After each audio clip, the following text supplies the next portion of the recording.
No show prep, no solid plan. Spins a yarn, recants a tale. The esoteric approach won't fail. Tune in, it's time for Common Man. Common Man, Common Man. Charms the housewives like no one can. What'd you shoot? Where'd we play? Non-stop nonsense on deck today. Tune in, it's time for Common Man. Yes! Why should anybody aspire to be a common man, an average man? Do you realize what it means to be average? That means you're the best of the lousiest, and the lousiest of the best.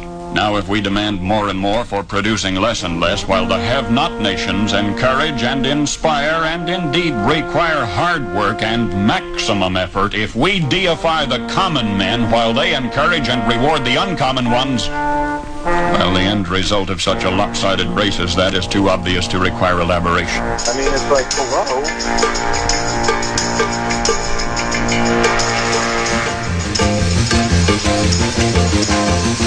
You like that? You like that?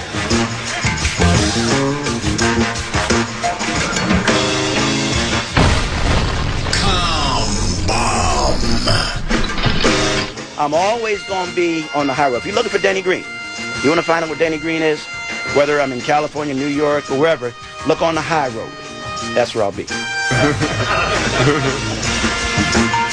We'll head to Buffalo, play on the road. I think the weather, of course, having spent a lot of time in Minnesota, I understand the weather pattern. Pick up the Calcutta Clipper, swings down, swings up, lakefront influence, and out. I think we'll probably have about 45-degree weather, so it will not be a typical October 31st in Buffalo. Alan, what do you think of that?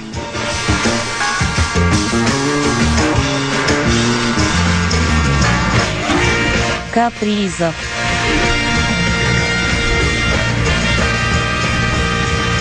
Cam Dantzler, what are you doing?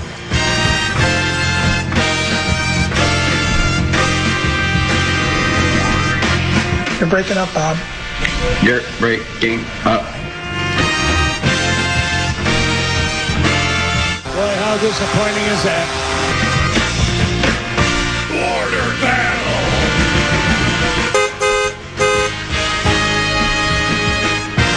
I'm going to say something controversial. That's interesting. I've seen enough out of Cousins, Paul. Put him on ice. Boy, Jet lag disadvantage. Here we go. Dog with a note in his mouth should be able to sell those rates. Fetch. He's the clown from Brown. He's the fourth in the north. Play dead. This is the common man, Dan Cole. You train, I can't remember, it's, the dog's not Romo, that's the former quarterback. It's Roma. Did you train Roma yourself from a little pup, Tinneby? I don't recall.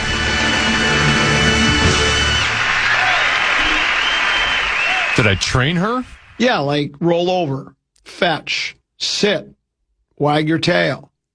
She can do a couple things, but she's pretty limited. Yeah. She's limited. But I mean, did you get Roma as a pup, like little tiny baby, or I think a rescue dog? Yeah, like a couple months. She was a rescue dog, so okay. we got her when she was like a couple months old. Okay, so then you didn't do the old bark, or I mean not bark, but sit, roll over, play dead, fetch, heel.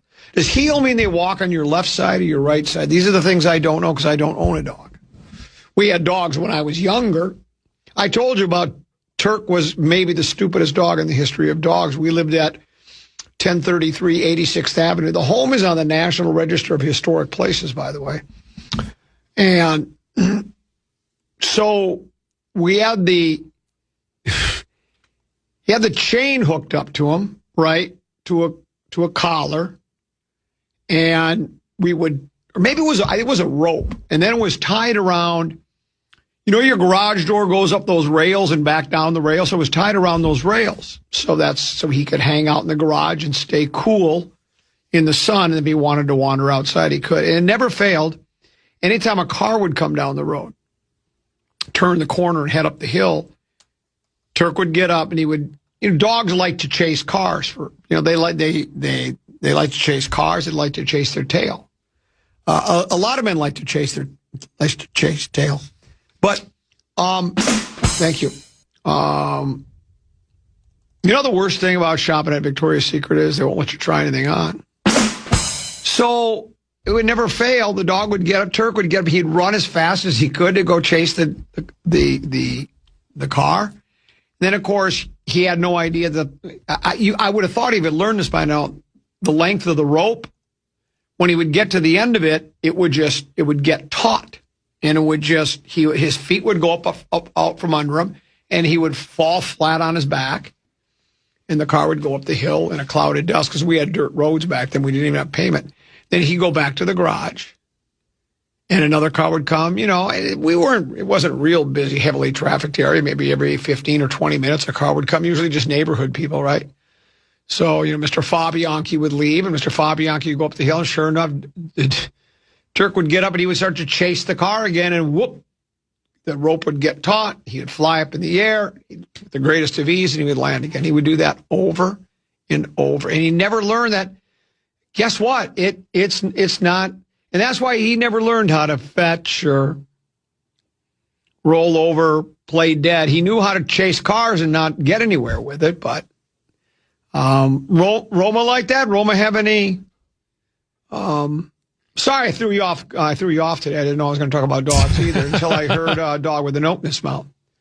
Do you think, look, everybody's looking for an extra buck in the family, right? Do you think Roma might want to sell advertising for the Fan? Probably could, better than some of the others we've had here. You want to mention some names, or? I really like all of the salespeople here. I think they're all terrific. Do you want it? Maybe if you put a note in Roma's mouth, Roma could sell the Fan. The fetch, roll over, play dead, man's best friend. You're either in a camp, you're in a dog camp, or you're in a cat camp. You can't like both, apparently. I like both. I like cats and dogs. I don't like when it's raining cats and dogs. No, I don't either. Well, that was today. I walked off the golf course today. Not in anger, just in boredom. And I'm so tired of this weather. Aren't you just, we can't have 2 nice days in a row. Go out there today, go to Legends Club. It's 43 degrees, 46 degrees. Wind was I thought it was supposed to be blowing about 5 miles an hour. It's blowing about 50 miles an hour. Real feels like 35 degrees. And it's just like, and the game's played outdoors. I can do it, and I did, and I was not playing well. And I just said, I'm leaving. And I told the guys in the group, I was out on 13, the hole where you got to cross the bridge, the par 3. I hit it in the water there. Just fanned on, hit in the water. And as we crossed that long wooden bridge, got to the other side, I looked at the guys in my group, baby brother Peter, his buddy Jay Money and Worlds, and I said, I'm done. And they had no problem with it, and why would they? It's just like, I'm not going to sit out there. You wanted to go watch Oprah? Well, I had things to do. I had a couple of sales things I needed to do, and I just didn't care. And actually, that's a big step for me, because there was a time I would be bitter, angry, and then I would become sullen and withdrawn for the rest of the round, right? I go through all that gamut of emotions. And I just didn't today. It's just one of those days. It's just not there. I'm not. It's Joe Stansbury used to call it LOIBIP, lack of interest, ball in pocket. And so I just had a lack of interest. And I went in and I felt good about myself. I came here to the radio station. I made sure not to bother you. Apparently I bother everybody here, so I don't visit with people anymore. I just spend time by myself. My office was locked again. It was locked? Yeah, and I talked to Emily, and she said, well, they're having a meeting in the, my good friend, Donnie Lonnquist. Yeah. Who's now the vice president or senior vice president of whatever. And they were having a meeting. His meeting office is right next to mine, so it gets loud. It's paper thin. I guess they thought I was going to try to put my ear up against the wall to hear what they're talking about. Maybe they were talking about me. I don't know. I wouldn't think so. I don't think I. Sounds like an important meeting. Well, yeah, and they don't want you to hear about it. Yeah,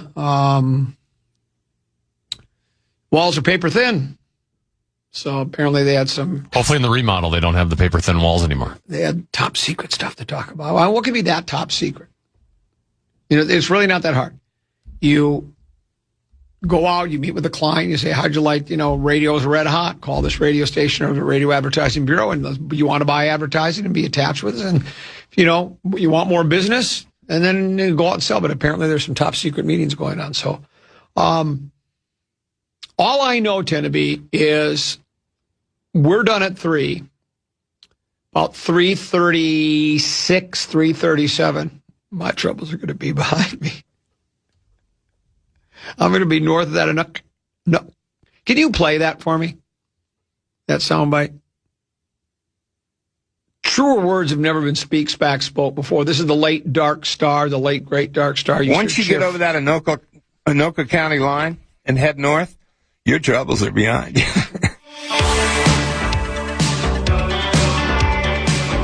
Ain't it the truth? Apparently the Avalanche can be beaten without Eki and Brodin. We'll talk about that. The Polat pocket protectors are out in full force again. Vikings added a player. I have no idea who he is, but I did a little research. We'll talk about him. We'll do that at Peek at the Purple next. NBA basketball continued as well, and there was some excitement there. And there's a couple of... Enjoy Chestnut will participate in the 4th of July hot dog eating contest, but he's going to do it from a jail cell, I guess. I don't know. It's the world has gone stark raving mad. Let's break, and as we do, Tenneby has a keyword. This is my friends over at BigDeck.com, who built a big deck for me. I've got my deck on right now. And they are sponsored the National Cash Contest. Keyword, what you got, Tenna? The Fan and BigDeck.com want to give you a shot to win bonus bucks with our National Cash Contest. Just enter the keyword BILLS at KFAN.com now for a shot at winning. That keyword is BILLS. Enter now at KFAN.com.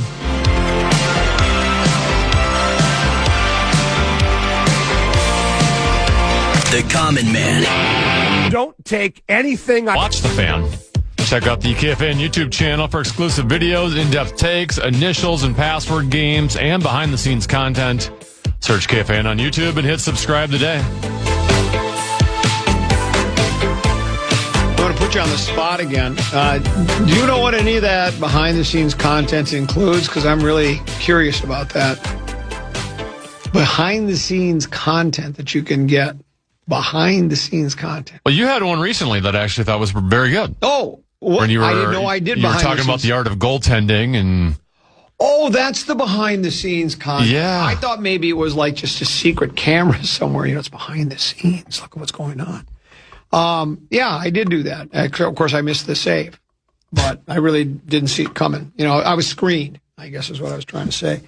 Peek at the Purple is brought to you by our friends at Affordable Electric. Remember, they're your old home specialist, and the month of May is Electrical Safety Month. Affordable Electric is here to keep your home business safe, powered, and protected. Electrical hazards cause thousands of fires every year.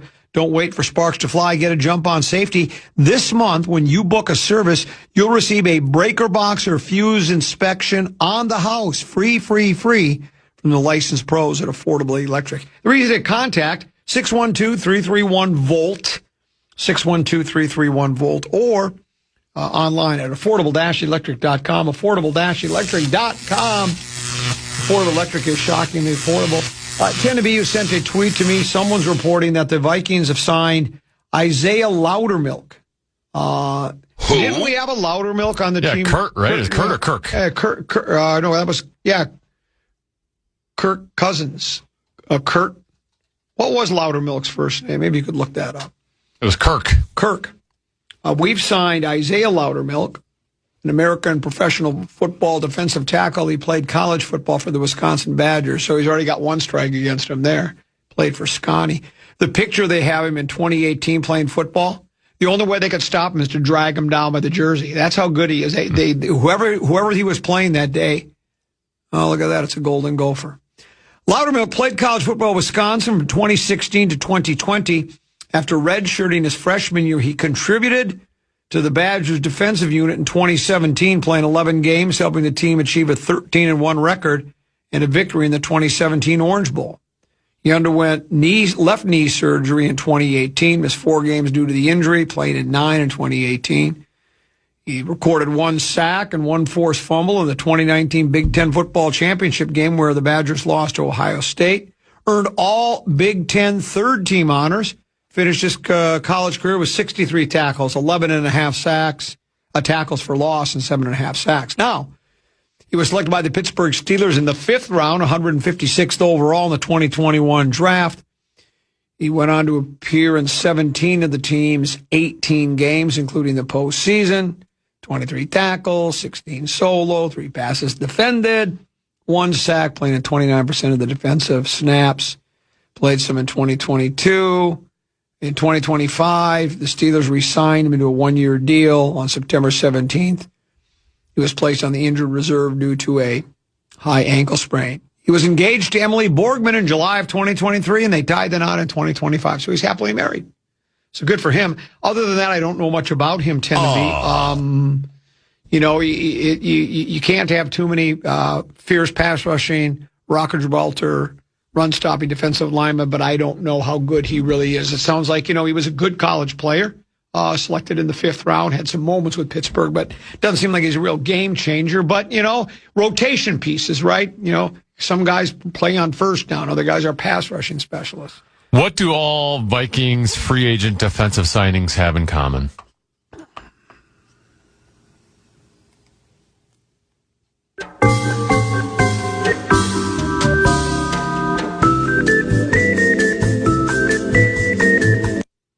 Players at the team they were playing for didn't want him anymore?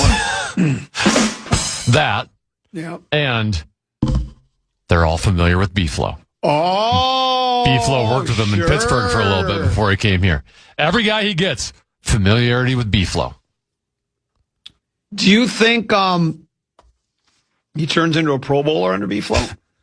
I do know one thing. B-Flow will have a spot for him. I was going to say, does he have it? We're loaded on the defensive line now with our first-round draft pick. We got Big Citrus there now. Jalen Redmond. I mean, there's not enough snaps to be had. A Big Citrus and walking boot banks. That is, and we talked about it in depth, of course, when the Vikings, they didn't move up, they didn't move down. Right, we just sat right at 18 and got him at 18, I think, right? Yeah. And there were those that were surprised. All the draft nicks, although the so-called expert were like, might have been able to get him a little later if you really wanted him that bad. And I think, obviously, the red flag was not 1 but 2 foot injuries, a broken bone in his foot. And I think it was the same bone in both breaks, but I don't quote me on that. And so that is, I mean, it's, I guess I agree with the analysis that it's risky, but what move isn't risky? But if he is able to stay healthy, he does appear to be he's got all the tools. He's a good athlete. He can stop the run and rush the pass. He can do a lot of different things for you. But man, if that's he can play multiple spots in the line too. That's right. But if he ends up with if that's one of those habitually haranguing injuries, then all bets are off. I mean, how many times I don't think Bud Grant actually coined the phrase, but we always give him the credit. I think Augur Grog did back in the caveman days. It's like the best ability is availability or durability or something, and that's true. If you're on the IL, you ain't doing anybody a whole heck of a lot of good because you can't play in the field. So we'll see how that goes. But so we've added to our looking at Loudermilk stats last year. Maybe they should call him Quieter Milk. Wait, hold on. I think Maury Amsterdam would be proud of that one. He already sent me a couple of today. Yeah, he sent me. What did he send me earlier today? Sometimes I look at him and I just go, oh, when I talked about, my dog being on his back all the time, Turk, he goes, that dog was on his back so often, he should have been named Turk Cousins. That's pretty good. That's not bad. It's standard Maury Amsterdam fare, the play on words, right? I wasn't going to use it, but then when you brought him up, why not? It was yeah. And here, when I don't always, and he'll probably be offended by it. I don't think he is. He give it. He's given me so much material over the year.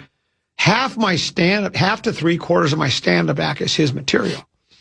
But when you churn out so much material like that, not everything is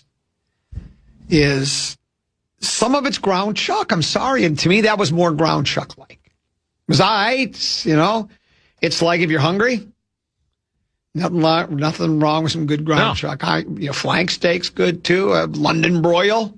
I think we're all looking for fillet mignon. That's what we're looking for. But anyway, and maybe we've got filet with Loudermilk, but we'll have to find out. So that's your peek at the purple, brought to you by our friends at Affordable Electric. Affordable-electric.com for all of your electrical needs. I want to talk a little hoops, Tennessee, and a little bit of hockey. Both local hockey and national hockey, and local hoops and national hoops. We'll do that in the next segment. No Mark Rosen today. He's out. We expect his triumphant return on Tuesday. I'm out tomorrow.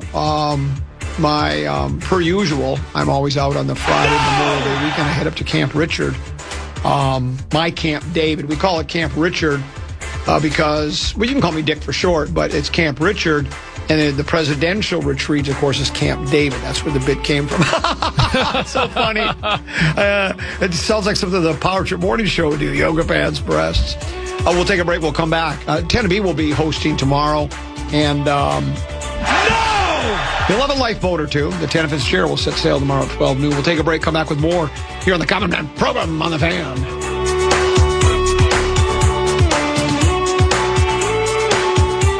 John Creasel and Meat Sauce take on Max Fuller and Parker Fox Thursday, May 28th at 1:15 p.m. in the program.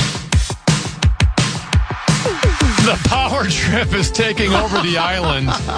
Taking over the island. Be at Treasure Island May 28th and 29th for 2 shows bursting with laughs, games, and incredible prizes, including trips to Vegas. Book your stay and save 20% with promo code KFAN. Plus, a huge announcement. You don't want to miss. My beating heart. Get the details now at KFAN.com, keyword calendar. Our meeting when the Power Trip's at Treasure Island, batten down the hatches and swab the deck and all that other nautical stuff I ain't got no clue about. And get your booty. Yoga pants for us. The Power Trip. Oh, my side aches now. I don't know if I can go on. You meant to take this segment today. I laughed so hard my side's starting to ache. And then my knee hurts too because I just laughed. They're so funny. You don't have to apologize, but you undersold it. I just saw it for the first time. James Harden trying to shut down Jalen Brunson. I mean, that looked like PA playing defense in a pickup basketball game. I mean, he didn't even pretend to defend him. He was like, you ever hear the people say he looked like he was in wet cement? He would just stood there, and then when Brunson would go by him, he'd kind of just put his hand out a little bit like he wanted to swat the ball away. But that even seemed like too much effort for him. Like, I might separate my shoulder if I reach too far. And then I did read today, they just said, well, yeah, our plan was to just go at him. Just go at James Harden. And then they asked the coach, did you think about replacing him at the end of the game? And this is what he actually said with a straight face. Well, absolutely not. He's been our best defender so far in the playoffs. You've got to be kidding me. How did they get to the Eastern Conference Finals with defense like that? Oh, that's just pathetic. Oh, they just went after him. It's really bad. It was a hell of a comeback. I'm sorry I missed it. They play again tonight, correct? I mean, I believe that's correct. We're on opposite ends then. You do need to apologize to the commissioner of the National Basketball Association. SGA is going to go to the line about 25, 30 times. He made all 6, but he only went to the free throw on 6. They didn't need to send him to the free throw line, I guess. They played pretty well last night. I did see a video montage of all the flopping he did last night. Did he do a lot of flopping? Maybe the refs did a good job of swallowing the whistles. So the Thunder, they even the series, despite the fact that, again, Wembanyama had another really good night. I mean, he always has a good night, right? I mean, it's impossible. Yeah, well, look at this. He played 37 minutes, 21 points, 8 of 16, 3 of 7 from 3-point range, 17 rebounds, 6 assists, 4 block shots. He turned the ball over a few times too. It's the strategy you see a lot of times where, like with the Wolves, we talked about this with the Wolves. What the Spurs did to the Wolves is they said, let's just not let Ant beat us. So they just doubled Ant. As soon as he touched the ball, there's two guys on him. If somebody's going to beat us, it's going to be Nas. It's going to be Jaden. It's going to be, well, there's no way it was going to be Randall, but it'd be Io. You know, one of those guys is going to have to do the damage, and none of those guys were able to rise to the occasion to the level that was necessary to beat a talented team like the Spurs. But with the Spurs, you can't take that strategy. You can't say, shut down Wembanyama and let the other guys, you know, it's like, well, we have to shut down the other guys and hope Wembanyama doesn't beat us, right? And it's hard to shut down their other guys because, and Rosen talked about this, and it's well documented. You know, San Antonio had, they've not been a very good team ever. You know, they won, you looked it up for me. Do they have like 5, the franchise, not this group of guys, but the franchise has like 5 NBA championships, 4, 5, 6, 6, 7, whatever it is. But they've been on hard times, so they've had an opportunity to draft better players because they're drafting 1, 2, 6, 8, whatever. But the thing is they hit on a lot of those draft picks. They've got all sorts of good players. And then I saw Timberwolves have had plenty of drafts in that spot too. That's exactly right. And they've not been able to, you know. And oftentimes it was the lament with Wolves fans. And there was some truth to it that it seemed like if we drafted 3rd, it was a 2-player draft. If we drafted 5th, it was a 4-player draft, right? It just seemed like that. The only time they really hit was Ant, right? Have they hit on anybody else? Because Leitner was okay. Leitner actually, I think, played better when he left here, but he was certainly never the kind of, you know, he was a dominant collegiate player, yes, obviously, but in the pros, he just was. He had a nice career, but he certainly wasn't, you know, your franchise kind of player. And then, by the way, speaking of Wemby, yes, his stats this year, he averaged 11.5 rebounds. Right. I couldn't believe that's all that was. Yeah, I'm with you. Yeah, because there had to have been games where he's getting 17 rebounds, 20 rebounds. So then the average only at 11.5. The amount of times he had a 6-rebound game. Like, how's that possible? Yeah, I was thinking the same thing. Even when I looked at 21 points, you know, his stat line last night was solid. Obviously, if you look at it in its entirety, that's a really good stat line. 21 points, a lot of points, but with a guy that's 7'4" and where he gets so many, you know, slam dunks on. I mean, there's even, you don't alley-oop. You alley-oop it to him, but he doesn't have to leave his feet. He just puts his hands up, catches it, and drops it down. And you can't defend it. No, you can throw it so high that the other guys can't get to it. I mean, last night, Holmgren was, you know, Chet looks hungry. Holmgren, you know, our guy from here, from where did he play again? Why can't I ever remember the name of the school? Minnehaha Academy. I mean, in game 1, he was no match at all. I don't think he really is a match. And that's nothing against Chet, because I like him as a player. He's a really good player. He's a talented kid. He's that guy that he's 7'1" and runs the floor like a point guard, can shoot the three-pointer. He can do a lot of different things on the basketball court, but he had a lot of trouble against Wembanyama. Yesterday was better. I think he took the challenge he needed to. And they played a better game. We talk about desperation all the time, and you know my opinion on desperation is, well, yeah, I know if a team is desperate, that can sometimes be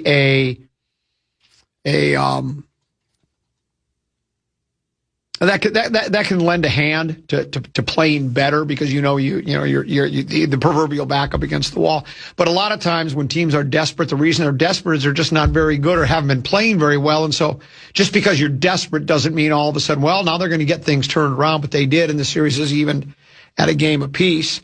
And I don't know what happens tonight against between the Knickerbockers and the Cavaliers, because Knicks and Cavs.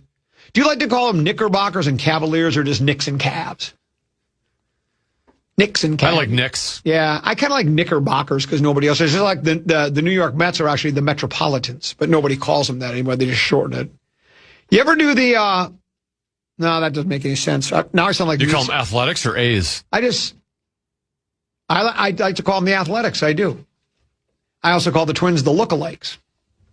Well, because that's what a twin is. They look alike. So I call them I used to do that. I used to call them that back in the olden days, the lookalikes. Speaking of the look, what if they're fraternal though? Ooh, and not identical? Well, they would belong to some. They would belong to the fraternity of twins that don't look alike, I guess. So I guess a team that doesn't employ Jewel Eriksson-Ek and Brodin can beat the Avalanche. Apparently, it can. Apparently, that can happen. An Avalanche team without Cale Makar, yes. Well, okay.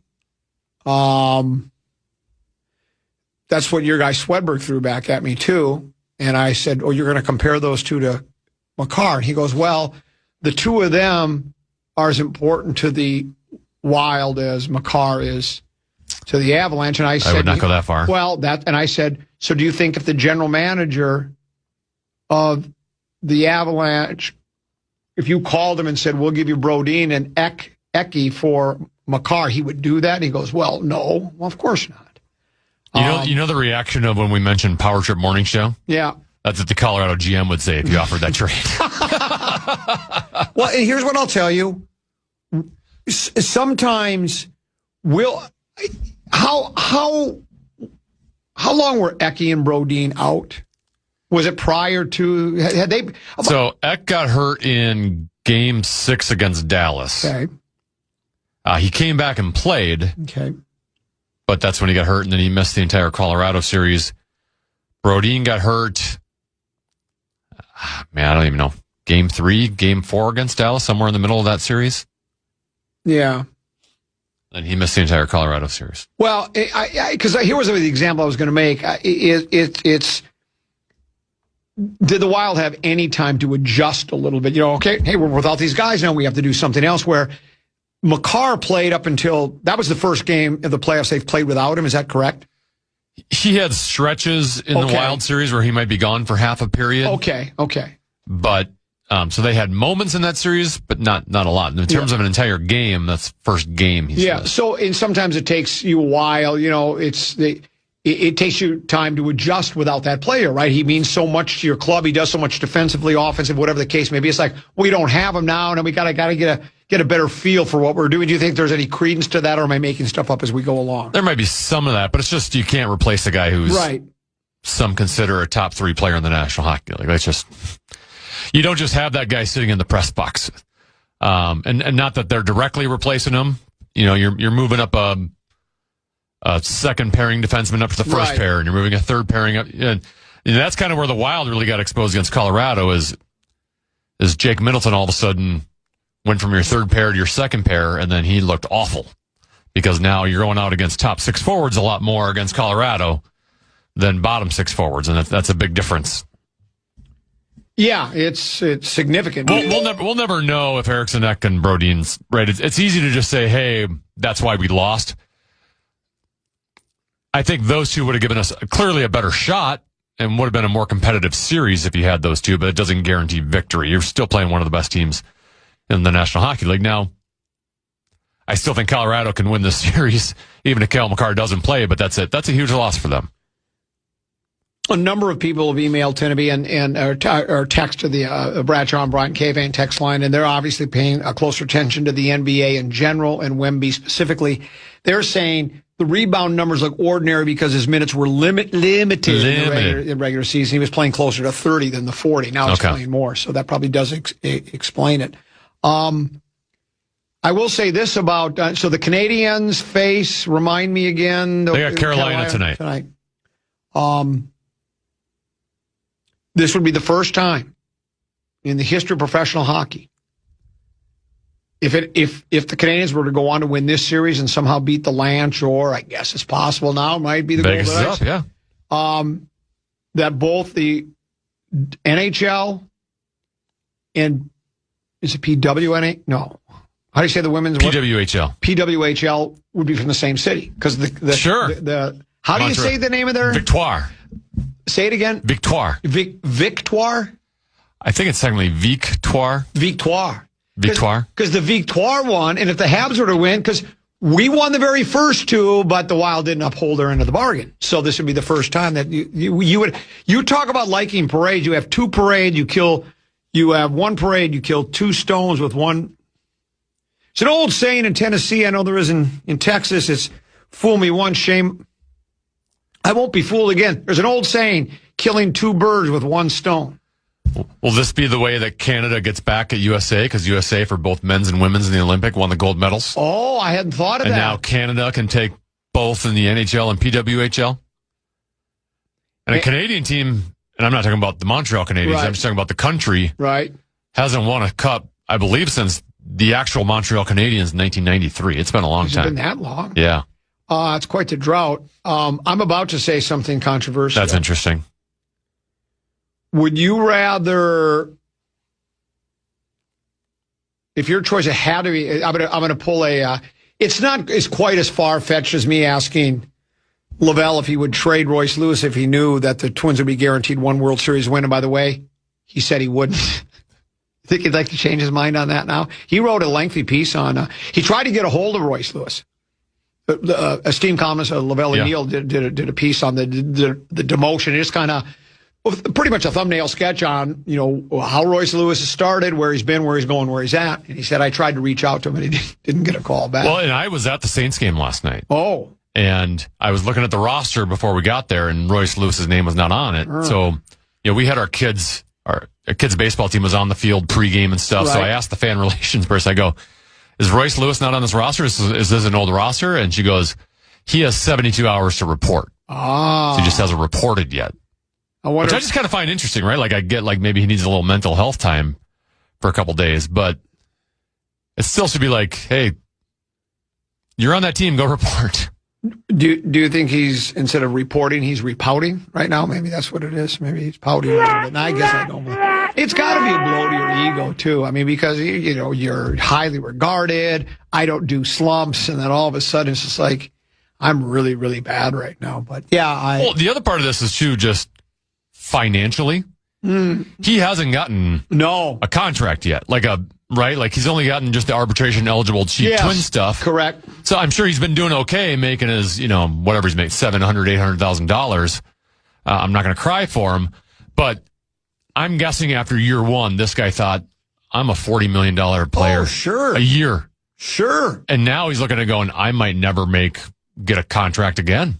He might. Other than just a minor league contract. Does he know the way to San Jose? Because all the stars that never were are parking cars and pumping gas in San Jose. Yeah. That'll hit you in the face. So I'm sure he's going through it mentally a little bit right now. Yeah, absolutely. Has to be. Like I say, especially when he's enjoyed success at every level, and he scoffed at the idea that he could be affected by a slump. And then, as I mentioned a couple of, me, I'm really not trying to rub salt into the wound. I'm just stating a fact. They had a list in either the Athletic or the Fish Wrap last year that said longest slumps in Twins baseball history, the top 30, or would be bottom 30, however you look at it. And he's got two of them. So he certainly isn't. Now that I'm looking at his career salaries, he was making $2.5 million, 2.8 this year. So he was doing all right for himself. And he did get his signing bonus in 2017 was $6.7 million. So he's done a little better than I thought. How much is that together? The signing bonus and then 6.7. It was 6.7. 6.7. Okay. And then he was making 2.8, and then he made 1.6 last year, and then all the other years were just the $700,000 variety. So then let's say $12 million. Let's say $12 million. Yeah. That's what I tell people all the time. After taxes, that's more like about $8 million. And then I got to be honest. You're going to buy a car, buy your mom a house. You're going to spend, invest, use, flaunt, save. Well, I'll get to that. That's the last one. Use, save, flaunt. I mean, that's probably only about a couple $100,000 a year. Can he make that last? Can he make that last? Here's my controversial question for you. Yeah. As a fan, you can only take one. USA winning the gold medal like they did, or the Wild winning the cup. Oh, cup. Oh, I thought you were patriotic over there. Why don't you and Rosen move to the Soviet Union? I think you're right. The cup is. Here's what I'd say. Would I've loved to have put down the red, white, and blue and represent? Of course I would have. Right. That would have been great. Yeah.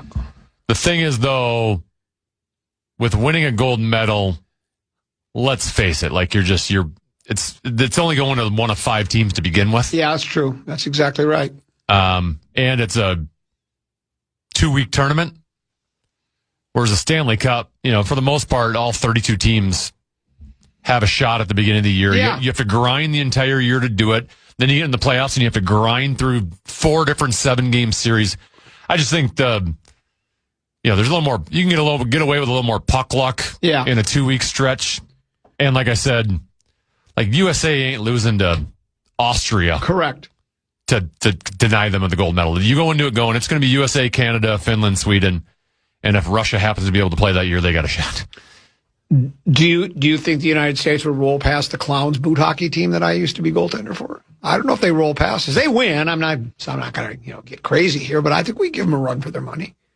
Yeah. I mean, as an American hockey guy, it's great that we've finally gotten to the point where USA Hockey is one of the powers in the world, because we weren't. I mean, for most of my childhood, we were never in Canada's atmosphere. We were never in Russia's stratosphere.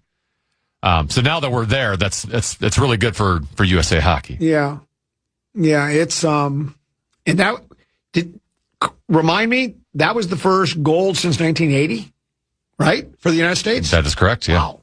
That is quite the you talk about droughts. Now, of course, for the men. For the men. Yeah. And of course, it is every 4 years. It's not like the Olympics is every year. That would really be a drought. But still, to not win it since 1980. Well, and the other thing is, there was something else I wanted to say about. When you talked about it's a grind. First you got to go through the entire season, then you got to win a series, and you got to win a series and a series. And I remember that was, again, either Athletic or one of the Fish Wraps, or maybe it was Associated Press. One of the sports websites that I frequent was talking about the Wolves and that. After they won that first series, they've learned now not to get too high or too low after winning, because like the first couple of years, they got really pumped. Hey, we got out of the first round, we won, and it really didn't hurt them because they were able to continue to win. Not to get too high or too low, to just, you regardless of how well you play or if you got lucky, you take that series, you set it aside, and now you start again. So instead of getting too high and too low, they just got really moody. And getting really moody didn't really help them either. So maybe they can get rid of the moody stuff. No! I do want to get to, I don't think we talked much. We had hoped that Connolly, on Monday we heard from Bill Guerin and John Hines. They held they conducted a season-ending news conference. Connolly did as well, but not in a news conference type format. That's why we didn't air it. He did it with just a scrum with the media scrum. But it was reported on heavily. And there's a couple quotes from there that I don't think you and I really took a look at. I think they raised some interesting issues, and I think there's some good and some bad from that interview. So we'll do that before the show is over. But on the other side of the break, Tenneby is going to grill me with 5 questions. Well, actually 3, but 5 sounds like more than 40 as a tease for us. Yeah, will the Foligno family reunion continue?